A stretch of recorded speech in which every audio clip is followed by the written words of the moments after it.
而斯丹同埋朗拿度等一班嘅名將呢，就去德國參加咗場慈善賽。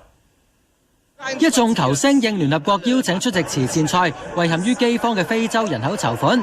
着咗深色衫嘅斯丹同朗拿度邀請隊對住漢堡明星隊，捐輸又不必講究有回報嘅，喺慈善賽揾入波都一樣。唉，唔係嫌悶啊嘛？先失兩球嘅斯朗邀請隊未完半場經已係反先啦。杜奧巴很想去捕捉他，但以佢今時今日嘅狀態，邊個 mark 得晒啊？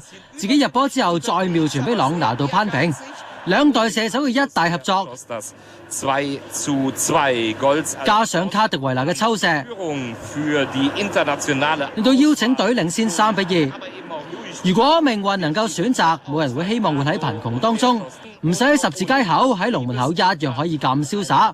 沙加道同連江嘅入波同樣咁精彩啊！